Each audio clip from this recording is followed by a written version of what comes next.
Alright, hey guys, what's up? This is Kyle here. I have the baseball cap on, so you know what this is. This is a rant video. This video is more of a topic than it is a rant, really. But I just put the cap on anyway in case anyone may consider this to be a rant video. And like I said, in some cases, kind of somewhat is. But anyway, this video or topic of this video. Are 6 things that I think that kill the wrestling business. 6 things. And sorry if the noise in the background kind of annoys you, but it's my fan running and I'm hot. So 6 things that I've listed that I think that tarnish and kill the wrestling business. So starting off from number 6, title belts. And as much as I love wrestling for, its storytelling, its athleticism, I think one of the biggest things, too, I like about wrestling a lot are the title belts. I love title belts. I love title belt designs. I collect replica belts. It's a hobby of mine. However, I think in current wrestling today, speaking about WWE and TNA especially, title belts don't mean much anymore. They've lost a lot of their credibility. They've lost a lot of their prestige. And, for anyone who wants to come and want to be a snark, want to be, sarcastic and want to leave a comment saying, you do know wrestling is fake, it's all fake and phony. Hell yeah, I know it's fake and phony, but I still enjoy it. However, even though it's already predetermined who's going to win a title belt, how many times they win it, for how long they keep it, that's already predetermined. However, the belt did have a special meaning to it. Whereas, when a wrestler that you liked or whatever finally won that belt, it was like, wow, like this guy, he truly deserves it. You go back to the days, like back in the 80s, the WWE title meant so much. The Intercontinental Championship meant so much. The Intercontinental Championship was like the second belt to have than the WWE Championship. I mean, the Intercontinental Championship had better matches back in the 80s than the main events were, And perfect example is WrestleMania 23. Not 23, but WrestleMania 3, when you had the IC title on the line, Ricky the Dragon Steamboat versus Randy Savage Macho Man. That match I thought was better than the main event, Hogan and Andre. However, when you have guys like what's the guy's name? Not Terry Funk, Honky Tonk Man, the longest reigning Intercontinental Champion of all time. He had the belt for like a year or something like that. He brought prestige to that title belt. And then when he finally made that open challenge to where he'll take on anybody, doesn't matter who they are, he'll take them on right now with the title on the line. And then Ultimate Warrior comes out, and Ultimate Warrior beats the Honky Tonk Man and takes the Intercontinental Championship from him. That was a big deal. Why was that a big deal? Because Honky Tonk Man had the belt for so long. He brought prestige to that belt. So for someone to see who you really want, like Ultimate Warrior, beat Honky Tonk Man for it, that was like a great accomplishment. That was like huge. Or, we have a guy like Shawn Michaels, who, started in the tag division with the Rockers with Marty Jannetty, and how he split it off into, his own solo career thing. A lot of people didn't expect Shawn Michaels to be at the level that he is today. No more or less, probably an upper good mid-card / former tag team wrestler. But, the hard work that Shawn Michaels has put in, when he finally fought Bret and beat him at WrestleMania 12 for the WWE Championship, that was a huge accomplishment, because the belt meant something. To have a guy like Shawn Michaels to, like I said, start up from the very bottom, with the tag team, and even though, he was a credible, tag team wrestler with Marty Jannetty, still, no one ever would have thought Michaels, especially because of his frame, no one ever would have thought that Shawn Michaels would have made it to that main event level. So when he finally won the WWE Championship, it was a big deal. It meant something. And there's just countless other stories like that. But currently right now in WWE and in TNA, they just toss the belts around like it's a hot potato. They take a championship and they pass it along between 5 people in 2 weeks. And when they do that, the belt loses its credibility, credibility. It loses its prestige. And you're a fan viewing this product and seeing them do that. It's like, well, what are you guys fighting for? Because the belt means nothing. Like, hell, I can have the belt. You know what I mean? So it's stuff like that. Or when WCW gave the WCW championship to can't think of that actor's name. Forgot his name. But you guys know what I'm talking about. You old school wrestling fans like myself, you guys know what I'm talking about. When WCW gave their World Championship belt to that one actor. Can't think of his name. But anyway, stuff like that. Belt loses credibility. Although I thought the WCW Championship lost its credibility way before they gave it to the actor due to the fact that belt was hopping around with the Hobbietail as well. But you guys get where I'm coming from. But I will say this, for WWE at least, it seems like WWE, they're trying to bring prestige back to their titles. By having Cody Rhodes reintroduce the classic IC belt and having, trying to rebrand the tag team division and have Coffey and Bourne as tag champs. It seems like they're trying to bring prestige back to those titles again. So only time will tell if they will actually succeed in it, because hopefully, they will.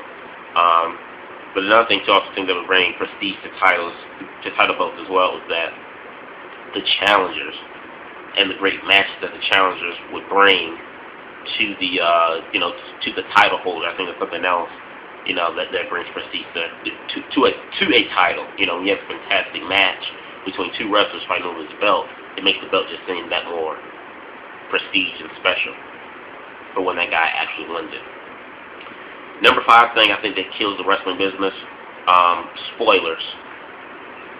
And I think quite a few, if not a lot of wrestling fans can agree with me on that. I hate spoilers. I hate spoilers. It is 3 things I hate in the wrestling business. Or anything about pertaining to wrestling. 1 is the IWC. 2, it's bandwagon fans. 3, it's spoilers. I hate spoilers. TNA is a tape show. SmackDown is also a tape show. Hell, even Ring of Honor is a tape show.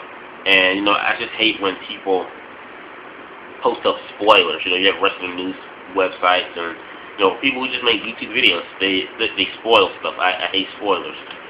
Some spoilers, don't affect me or bother me sometimes. But if there's like a storyline or something that's going on in wrestling, it doesn't matter in either company. If there's a storyline that's going on that's really interesting, and I seem to enjoy it, and a spoiler pops up, and I read that spoiler, it just ruins it.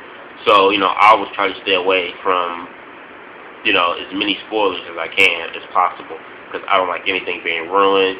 Because if I read a spoiler, to me it takes out the intrigue or the excitement that I'd have going into watching a TNA program or SmackDown taping show, or or a certain type of feud or anything like that.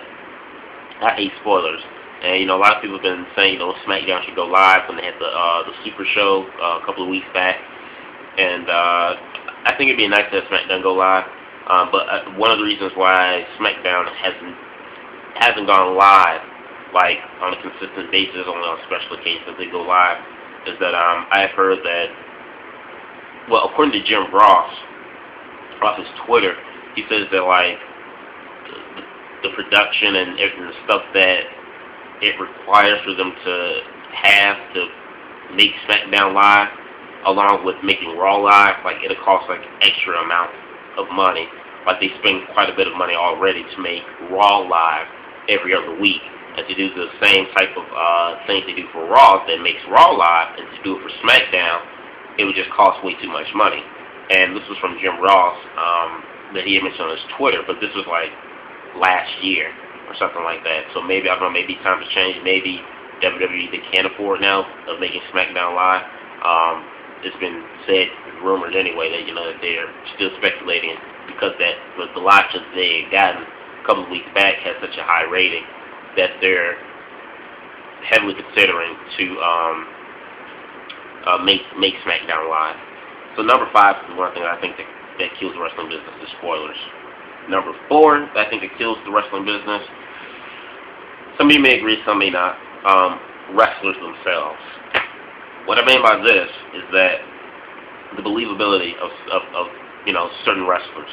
And an example of that is, I'll use a wrestling TNA for example, Gunner. To me, Gunner doesn't do anything special to me. No matter how many times he beats, Sting or Ken Anderson as world champions, no matter, how many big key matches they put him in, Gunner's he's just not believable to me. He doesn't look like a wrestler. He still looks like a security guard to me, and he just doesn't look believable at all. And his acting is just bad, And there's some wrestlers in WWE that I can point fingers at as well. One wrestler, David Otunga, for example. David Otunga has a fantastic look, but just terrible. Has no charisma. Can't talk on the mic. He doesn't have it. He has a great look to him, interesting look, but choreography-wise, his charisma is he doesn't have it. I think, honestly, if Otunga had not been married to Jennifer Aniston, he would not be in the WWE. He'd be just like the rest of those guys who were in the original Nexus and would have got dropped within the next, 3 or 5 months after the original Nexus had existed, or still active. I blame wrestlers. Some wrestlers need to work on some need to work on their looks, others need to work on their in-ring ability, as well as their character, their acting, their believability, whatever. So that's number 4. Number 3 thing that I think that kills the wrestling business is that we have less prominent wrestling companies. And that was one of the greatest things about, wrestling in the 90s. Not only because, you can say the attitude there for WWE or NWO for WCW, but the simple fact that we had a lot of prominent wrestling companies where talent could go. You had WCW go head-to-head with the WWE every single Monday night. And because of the competition, not only did both companies, because of the competition, both companies strive to do their best and to come up with storylines and to try to outwit and outdo each other. And because of that, both companies that came up with some great stuff for WCW, whether it was the NWO, for WWE, Stone Cold Steve Austin, and the Attitude Era. It's because of those things that both companies strive to put their best foot forward because of the competition. And ultimately, us fans got the benefit from this stuff because we got to see wrestling when it was at its best. And, and even ECW, sure, ECW was not on the level of, WCW, WWE, but ECW had something that fans were attracted to.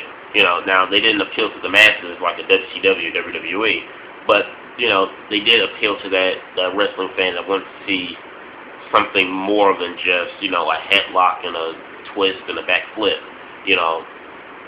They cater to the hardcore wrestling fan. And like I said, even though ECW was not on the scale of the other big 2 companies, they were still pretty prominent. And although, they didn't pay their wrestlers or anything like that, but either way, they still stuck around, they still had a faithful fan following, and once again, like I said, it was a place for talent to go, and that's one thing that I think that's really missing within WWE, not WWE, but within wrestling that kind of kills the business, because, like I said, we just don't have any more prominent wrestling companies. When WWE bought out WCW, I felt bad for it. I really did feel bad. I really felt bad when WCW was bought out by WWE.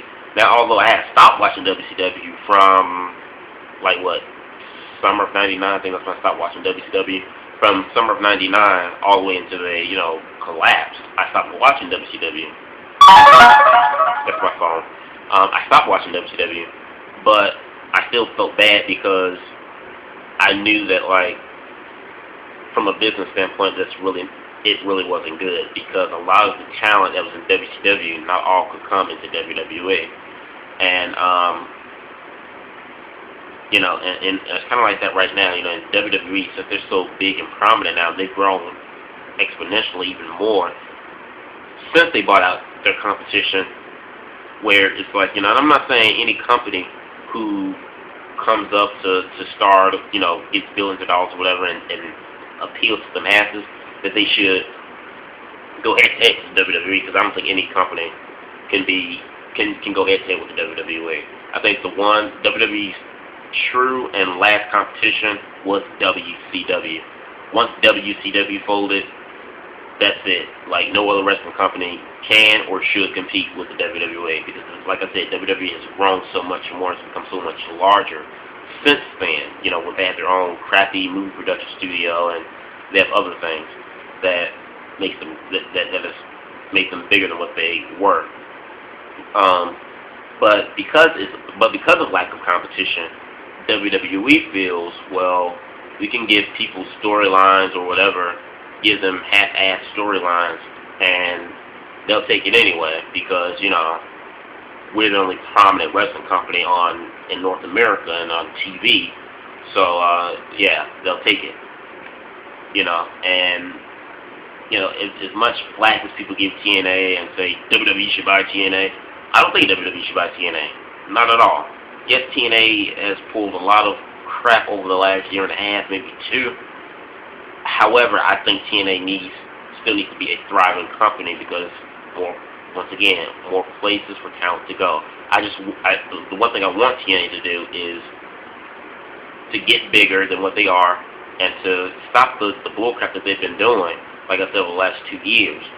If they straighten their crap out together and become a prominent company, and get some more money and travel, like a WWE, then I wouldn't have a problem with TNA. The same goes for Ring of Honor. I love ROH. I'm an ROH mark, but I want the best for ROH as well. I want Ring of Honor to become more well known to the masses, and get some steam behind it. Because, like I said, the more prominent wrestling companies we have, it's better places for talent to go. There's more places for talent to go, as well as us fans benefit from it the most. Because if there's a particular wrestling company that you might not like, guess what? You don't have to stick around to watch it. You can switch on to another wrestling company and enjoy their product, and you might enjoy their product better than what you're seeing on this other wrestling company's product. So number 3 is less prominent wrestling companies that I think that kills the business. The second thing that I think that kills the wrestling business, which kind of ties in with the number 4, wrestlers, and the number 2 one is the creative teams behind TNA, WWE. Creative teams.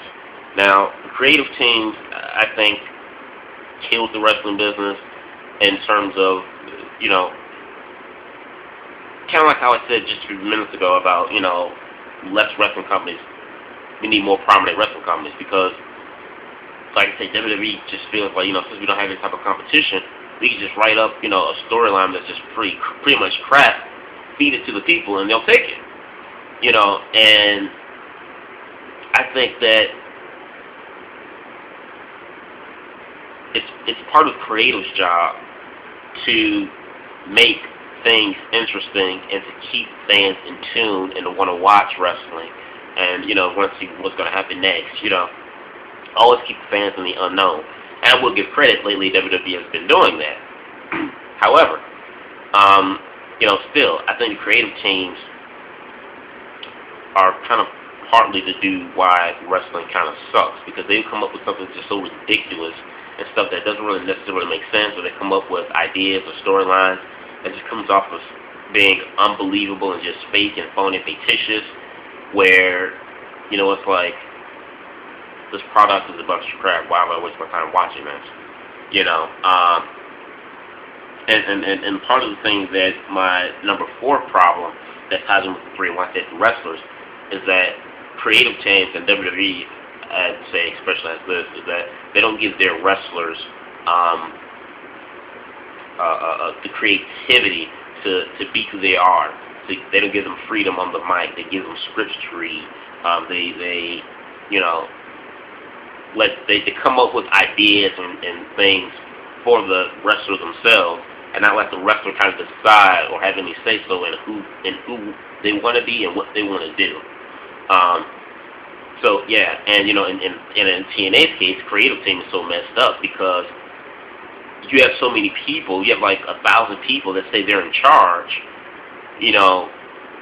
which is impossible. Like, how can 1,000 people be in charge and have the same goal and mindset for this company? Just impossible, because you got like 100 over here has an idea, 300 over here has a certain way that the company should go, and the other 800 are like, well, yeah. So, and the creative team for TNA, they try to fit too much into a 2-hour program. Like, you can't put 10 storylines and try to fit and squeeze everything into a 2-hour program. It's impossible. You can't do it. You can try to do it, but it will fail. You try to put 10 and 20 different storylines and mix it into a 2-hour show, you know what's going to happen? You're going to get so much talking that people are going to get bored of the product, and they're like, well, what's the wrestling? And people are going to end up becoming confused when you throw too much junk at them at once, and people are they're going to become bored with the product. Because it's like, hold on, you're throwing too much at me at once, and you're doing too much talking, you're not doing enough wrestling. So you know what they do? They change the channel, and they never turn back. And your ratings drop. So creative teams, I think, of both TNA and WWE, like I said, although stuff that WWE's been coming up with over the past, over the summer, have been very good and entertaining. But there's still no excuse. And I'm not saying, and a lot of people say, oh, WWE should go back to the Attitude Era. The Attitude Era was awesome. Yes, the Attitude Era was awesome. It was the biggest era in WWE history. It was the biggest era in wrestling history. However, I do not think that you should always have to have, G-string bikini matches and everything else to make wrestling entertaining. One of the things that I liked about WCW when it was popular and hot was that although WCW was PG, they were able to make their storylines appeal to the masses, where not only 10-year-old kids enjoyed it, but also 20-year-olds enjoyed it. 30-year-old men enjoyed the product. They made something for everybody.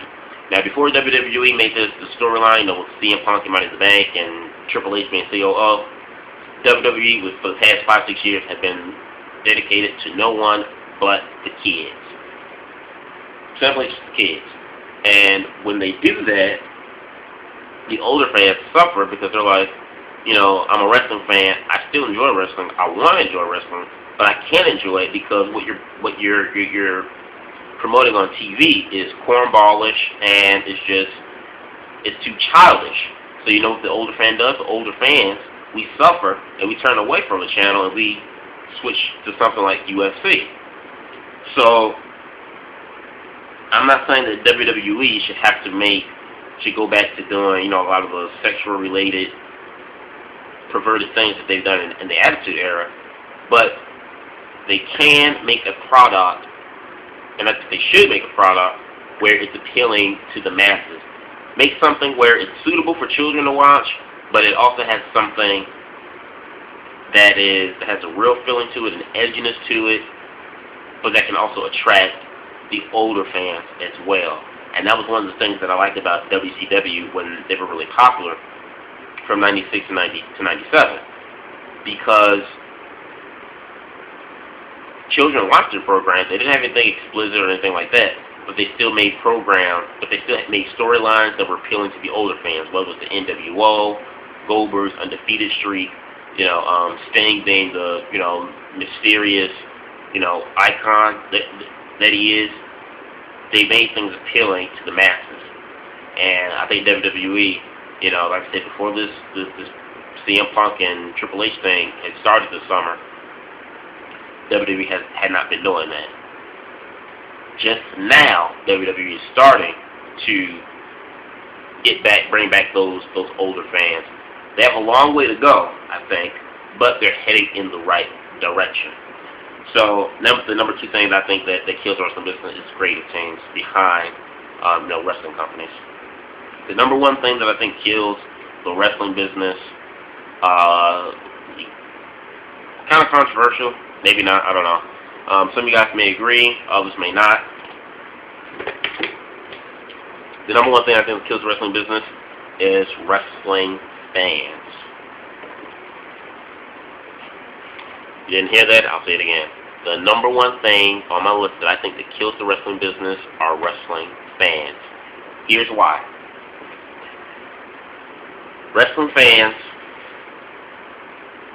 okay, when you go into attendance, a lot of wrestling fans aren't intrigued in the product. Wrestling fans, perfect example, Hell in a Cell. Hell in a Cell from WWE pay-per-view last Sunday. They were in New Orleans. That was the crappiest crowd I have ever seen in my entire life.